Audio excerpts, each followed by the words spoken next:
ഷാഹുൽ രണ്ട് ചോദ്യം പറയാം. ഒന്ന്, ഈ വോട്ടിംഗ് മെഷീൻ ഹാക്ക് ചെയ്യുന്ന കാര്യം പറഞ്ഞു. വോട്ടിംഗ് മെഷീൻ എന്തുകൊണ്ട് ഇന്നേ വരെ തെരഞ്ഞെടുപ്പ് കമ്മീഷൻ പറയുന്ന തെരഞ്ഞെടുപ്പ് സാഹചര്യത്തിൽ അവരുടെ ഹാക്കത്തോണിൽ നിങ്ങൾ വന്ന് ഹാക്ക് ചെയ്യുന്നില്ല? ആ ചോദ്യം നിങ്ങൾ ചോദിക്കണം. രണ്ട്, രാഹുൽ ഗാന്ധി ഇതുമായി ബന്ധപ്പെട്ട് എന്തുകൊണ്ട് സുപ്രീം കോടതിയിൽ പോകുന്നില്ല? തെരഞ്ഞെടുപ്പ് കമ്മീഷനെ വിശ്വാസമില്ലെങ്കിൽ തെരഞ്ഞെടുപ്പ് കമ്മീഷൻ എടുത്ത് പോകണ്ടെന്നേ ഞാൻ പറഞ്ഞ ചർച്ചകളിൽ പറഞ്ഞിട്ടുണ്ട്. നിങ്ങൾക്ക് വിശ്വാസമില്ലെങ്കിൽ നിങ്ങൾ പോകണ്ട. പക്ഷേ ഈ നാട്ടിൽ കോടതികളുണ്ട്. കോടതി സംവിധാനത്തിലേക്ക് നിങ്ങൾക്ക് കേസുമായിട്ട് പോകാം. എന്തുകൊണ്ട് പോകുന്നില്ല?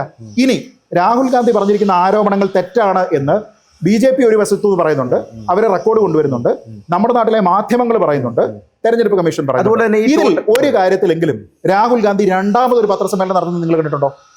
അതായത് ഇവിടെയുള്ള ഇന്ത്യൻ എക്സ്പ്രസും ഇവിടെയുള്ള NDTVയും ഇവിടെയുള്ള 24 ന്യൂസും എല്ലാം ഞാൻ പറഞ്ഞിരിക്കുന്ന കാര്യങ്ങൾ തെറ്റാണെന്ന് പറയുന്നു. സരസ്വതി മറ്റേത് മറിച്ച് എന്നൊക്കെ പറഞ്ഞിട്ട് എല്ലാവരും ഒരാളാണ്, അത് ഇങ്ങനെ മൾട്ടിപ്പിൾ ആളില്ല എന്നൊക്കെ പറഞ്ഞ് രാഹുൽ ഗാന്ധി പറഞ്ഞു.